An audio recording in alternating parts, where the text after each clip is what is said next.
dipersembahkan oleh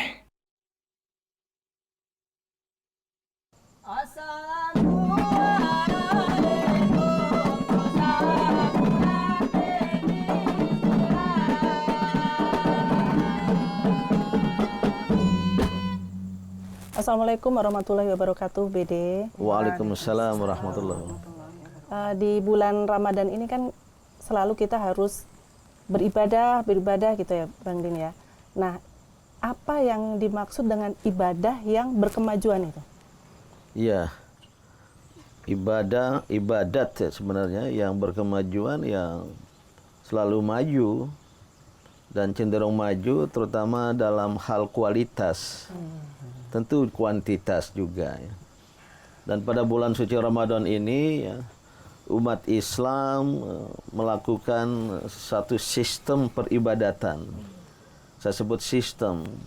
Sistem itu terdiri dari sub-subsistem yang luar biasa dan yang dirancang oleh Allah Subhanahu wa taala lewat rasulnya.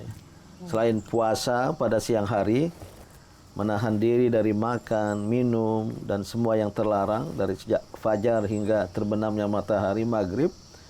Kemudian pada malam hari kita menegakkan sholat malam, sholat taraweh.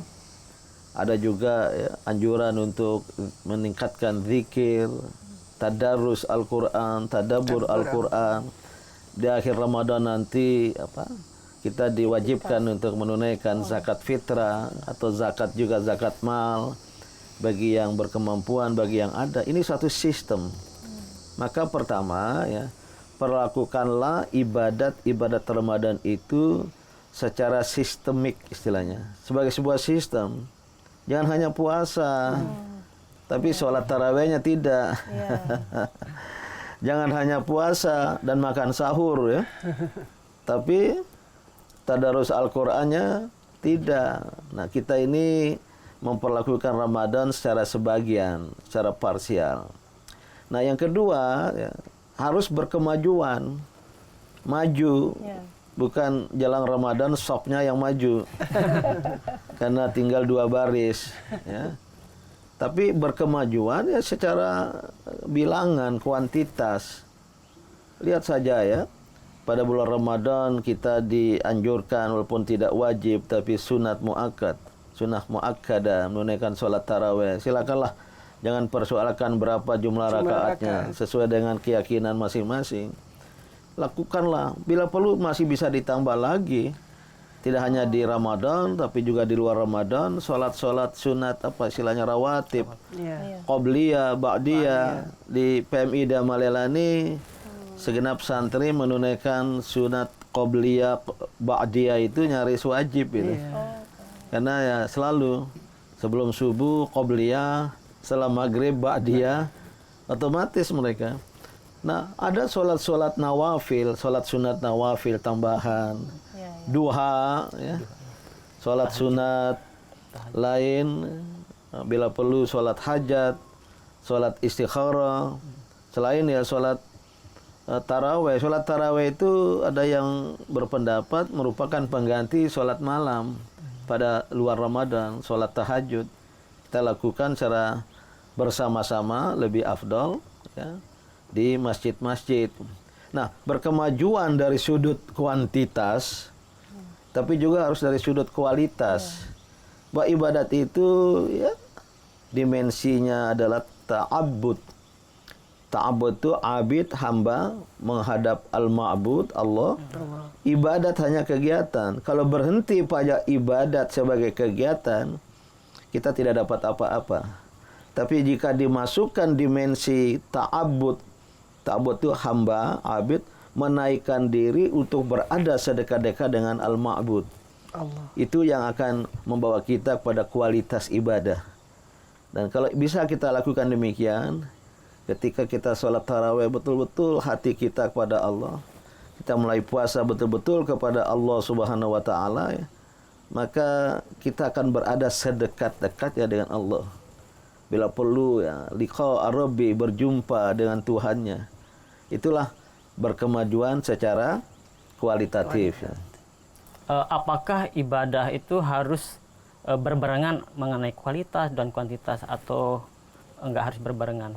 Ya, saya kira kuantitas dan kualitas itu tak terpisahkan. Kualitas menyangkut jumlah. Alhamdulillah kita sholat sunat rakaatnya banyak pada bulan Ramadan. Ya harus bersamaan dengan kualitas. Jangan sampai kuantitas dulu, baru kualitas. Akhirnya nggak kesampaian kualitas itu. Nggak khusyuk. Jadi bukan sesuatu yang harus terpisah. Ya, quantity and quality ya itu berlangsung secara simultan, secara sekaligus. Cuma pesannya jangan berhenti pada kuantitas. Tanpa mulai berorientasi pada kualitas. Maka seorang muslim, muslimah menunaikan puasa ya. Jangan menahan lapar dan dahaga. Kalau hanya itu dia tidak dapat apa-apa, kata hadis ya. Tapi kalau ketika berpuasa, hati ini apa ya? Dalam keadaan perut kosong, lapar, dahaga, itu akan lebih mudah kita menghadapkan diri kepada Allah, menghubungkan batin kita kepada Allah. Ketika kita sholat taraweh, ya. Bahkan ketika sahur. Sahur itu sebuah perbuatan mulia, ya. Nanti ada sesi tersendiri. Dan oleh karena itu kualitas itu akan mulai ada, muncul ketika kita betul-betul secara ikhlas dan khusyuk ya berhubungan dengan Sang Pencipta Allah Subhanahu wa taala.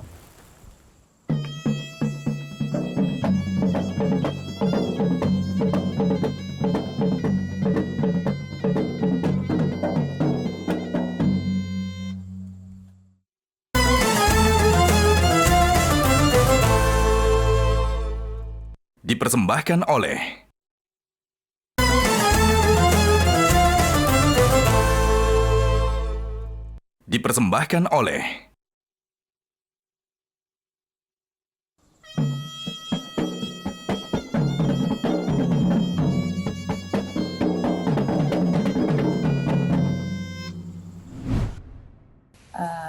Assalamualaikum Bang.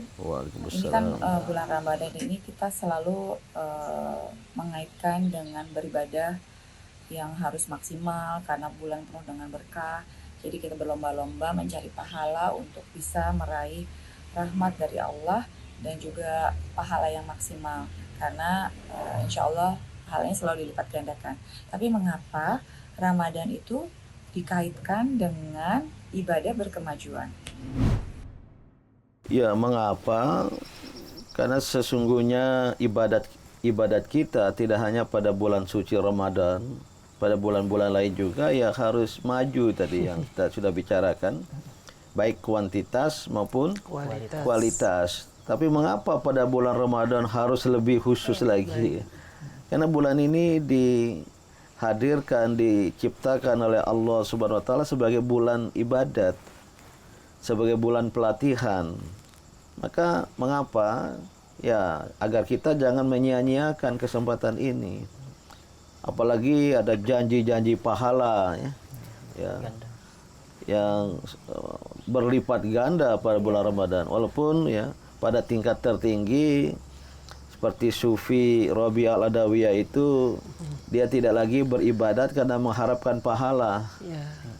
Kalau sudah ikhlas pada Allah, dia tidak lagi berpikir tentang untung rugi. Tidak lagi berpikir tentang iming-imingan, tapi mendapat pahala, ajrun, sesuatu yang sah dan wajar-wajar saja ya. Nah, jadi mengapa? Jawabannya ya agar kita memanfaatkan momentum ini yang hanya didatangkan sekali setahun. Dan kita belum tentu akan bisa berjumpa dengan bulan Ramadan pada tahun-tahun yang akan datang. Banyak di antara kita, saudara kita, kerabat kita yang pada Ramadan ini sudah tidak lagi bersama kita, sahur bersama, buka puasa bersama. Namun ya jangan semata-mata untuk mencari pahala, tapi carilah ridho Allah Subhanahu wa taala. Itu yang tertinggi, libtigha'i mardatillah, semata-mata untuk mencari ridho Allah Subhanahu wa taala. Ya, Ayahanda, mengapa kita sebagai seorang muslim seringkali terasa sangat sulit untuk bisa meningkatkan kualitas ibadah kita, puasa kita, sholat kita? Iya. Kalau ada seorang hamba yang merasa sulit, susah, dalam mengerjakan ibadat, kalau susah untuk meraih kekhusyukan dalam sholat ya, itu memang diisyaratkan ya, bahwa kekhusyukan itu sesuatu yang berat. Tapi kalau susah melakukan ibadat, itu pertanda niatnya juga susah. Kurang kuat ya. Niatnya kurang kuat. Niatnya lemah. Kalau niat beribadat kita lemah, ya mohon maaf. Kita akan menjadi orang yang malas-malasan. Kita akan menjadi orang yang ogah-ogahan di dalam beribadat ya. Nah, kalau disertai bahkan diawali dengan niat yang kuat, kemudian disertai dengan satu keyakinan, ibadat itu penting, perlu. Dan ibadat yang penting perlu itu ya, bukan untuk siapa-siapa. Allah tidak memerlukan apapun dari hambanya. Kita yang memerlukan, kita yang perlu dengan ibadat. Dengan keyakinan, kalau kita beribadat, insya Allah hati kita menjadi tenang, lapang, ya, pikiran kita juga menjadi luas, dan kita berkeyakinan dengan ibadat kita bisa membentuk kepribadian yang berakhlak. Jadi beragama itu keperluan manusia sesungguhnya. Ibadat, sholat, puasa adalah keperluan hamba. Kalau ini disadari, maka insya Allah tidak akan ada rasa susah, rasa berat di dalam beribadat. Dan yang ketiga, kalau dengan ibadat yang kita lakukan dengan kuantitas dan kualitas tinggi, insya Allah ya kita akan bisa meraih apa yang disebut dalam bahasa Arab halawatul ibadah, manisnya ibadat, atau halawatul iman, manisnya iman. Ya, bukan manis seperti gula, tapi rasanya nikmat. Nah, kalau sudah sampai tingkat ini, wah dia rindu selalu beribadat. Kalau masih saya belum sholat, ada kewajiban yang belum tertunaikan. Itu tingkat dasar itu. Sehingga dia beribadat, bersolat semata-mata untuk menggugurkan kewajiban. Tapi kalau sholat sebagai sebuah keperluan, sebuah kepentingan untuk diri sendiri, dia akan rindu, kangen. Itulah yang mendorong seorang hamba beribadat ya, dengan meningkatkan baik kuantitas termasuk kualitas, dan dia kemudian akan meraih ya manisnya ibadat, manisnya iman, maka dia akan menjadi orang yang ahli ibadat. Tapi jangan ibadat-ibadat terus tanpa melakukan kehidupan nyata, berjuang mencari rezeki, berjuang mencari ilmu ya. Itu juga harus menjadi dampak dari ibadat kita kepada Allah Subhanahu wa taala.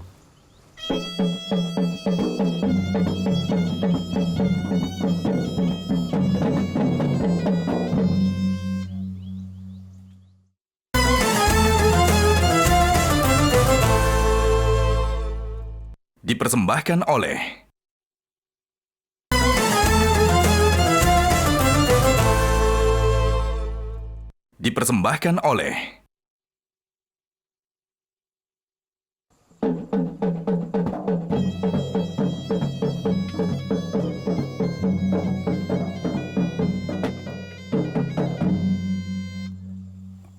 Bismillahirrahmanirrahim. Ma'akum Rizki Muhammad Rilsyah, ajlisu fis safil ashir. Ya kelas abati 10 ya. Ya abati arju an tujiba su'ali an Ramadan lil ibadatil hadarah. Bin nisbati ila ada'il ibadah ma yusamma bit ta'abbud wa kaifa yuraji'u ta'abbud ila Allah alladhi da'a aw ta'akhkhara fi 'abdihi fi taqaddumil ibadah. Syukran. Oke, ahsanta ya bunayya. Makasih Ananda atas pertanyaannya, siswa kelas 10 yang pada intinya bertanya tadi, bagaimana kita menunaikan ibadat yang bisa membawa dampak kepada kemajuan sesuai dengan topik kali ini ya, Islam sebagai agama kemajuan. Nah, tentu ibadat itu bisa berdampak ya, kalau kita menunaikannya secara sungguh-sungguh, bukan ibadat hanya untuk ibadat, dan jangan berhenti pada ibadat sebagai kegiatan. Karena ibadat itu lebih dipahami sebagai kegiatan, activities dari seorang hamba, abid, bahasa Arabnya hamba, berhubungan dengan sang pencipta al-ma'bud, Allah al-ma'bud. Seorang abid dalam berhubungan dengan al-ma'bud, dia lakukan ibadat. Berhenti di situ, itu adalah kegiatan. Tidak akan berdampak apa-apa. Tapi kalau abid dalam berhubungan dengan al-ma'bud, Allah Subhanahu wa taala, dengan menunaikan, menjalankan, melaksanakan ibadat disertai dengan ta'abbud, tadi bertanya tentang ta'abbud. Ta'abbud itu mengandung arti seorang hamba, abid, abdun, ta'abbud mendekatkan diri dengan al-ma'bud. Bahasa lainnya melakukan transformasi diri. Self transformation. Maka ibadat, taraweh, puasa, sholat yang kita tunaikan itu hanyalah kegiatan. Kalau kita berhenti pada kegiatan, seolah-olah sudah selesai. Hanya menggugurkan kewajiban. Tapi kalau maju lagi, disertai dengan ta'abbud tadi, kita akan khusyuk, berhubungan dengan sang pencipta, seolah-olah kita semakin dekat kepada sang pencipta.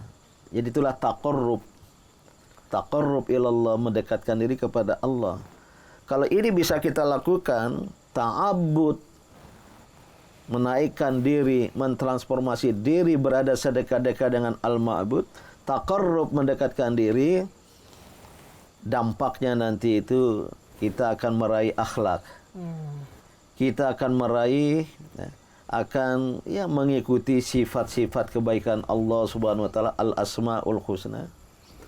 Karena kita setelah naik ke atas, turun ke bawah, takhalluq, yaitu menurunkan nilai-nilai sifat-sifat Allah, internalisasi. Jadilah seorang hamba itu manusia yang berakhlak. Bahkan ada yang menggunakan istilah, saya ikut setuju, insan robbani. Masya Allah. Dia insan, apa? Manusia. Robbani, seperti Rob, seperti Allah. Tuhan, seperti Allah. Bukan sama, nggak bisa sama. Allah Subhanahu wa taala laisa kamitslihi syai'un. Kita tidak bisa tetapi potensi al-asmaul husna dalam diri kita, Ar-Rahman, Ar-Rahim ada, kita saling berkasih sayang, tidak benci, hasad, dengki. Kita Al-Ghafur, Ar-Ra'uf, pemaaf. Kalau orang berbuat kesalahan, kita cenderung memaafkan. Ya. Atau kita, Allah itu Al-Alim, Maha mengetahui. Kita menjadi orang yang tekun dan bersemangat untuk mencari ilmu. Itu takhalluq. Ya, inilah yang saya kira, ya, saya pahami akan membuat dampak perubahan, dampak kemajuan peradaban dari sholat, dari ibadat-ibadat, apalagi pada bulan suci Ramadan ini, kalau dilakukan secara sungguh-sungguh oleh umat Islam, dengan meraih maknanya, ya, dengan meraih apa yang menjadi hakikat ibadat itu, akan lahir pribadi-pribadi muslim yang berakhlakul karimah. Inilah yang akan menjadi pilar, ya, dari kemajuan dan kebangkitan peradaban umat Islam pada masa yang akan datang.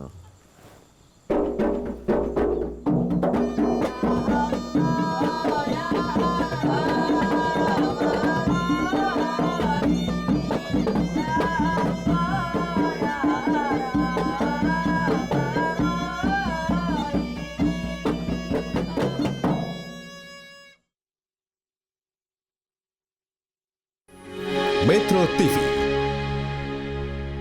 Jelajahi cara baru mendapatkan informasi. Download Metro TV Extend sekarang.